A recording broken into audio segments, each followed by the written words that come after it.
Comparing yourself to others.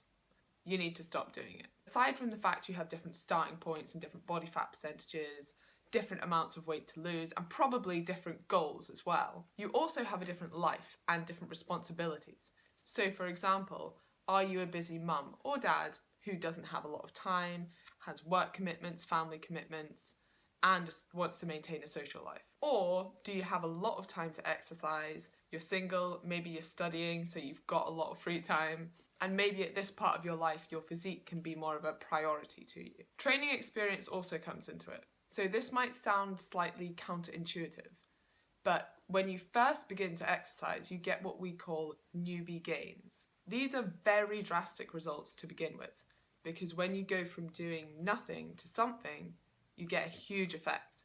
But when you go from doing some of something to a little bit more of something, you sort of fall into the law of diminishing returns, so you don't get as much of a big improvement. And finally, genetics can play a role. Yes, it is actually harder for some people to lose weight than others. This isn't because they magically store calories that aren't there, or they defy the laws of energy balance. It is for two main reasons. Number one, some people have a higher drive to eat than others. And number two, some people compensate for reduced energy intake by reducing their energy expenditure. Now, most people do this, but some people do it to a much larger degree. And likewise with the hunger. Most people, when they reduce their food intake, will become more hungry. However, for some people, this hunger or drive to eat is much higher than for others. Your genetics can influence how you adapt to dieting and how you deal with an energy restriction. And this can make it much harder for you to lose weight. But, very importantly, not impossible.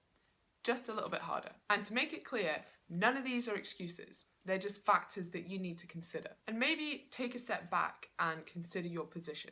And realise how lucky you are potentially to have these life stresses. So, a family life, a work life, a social life, all of which you want to maintain while meeting your weight loss goals. This isn't impossible, but it needs to be managed properly. And remember that having maybe a little bit of excess fat isn't the worst thing in the world, especially if you've got everything else going for you.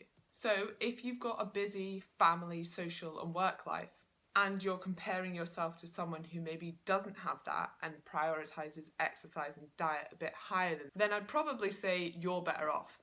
But that's just my opinion. My point is, you can't compare the two. And as cliche as it is, balance is important, and probably nobody apart from you actually cares what you weigh, as long as you're a relatively healthy weight. Take home from this, stop comparing yourself to others and be the best version of you.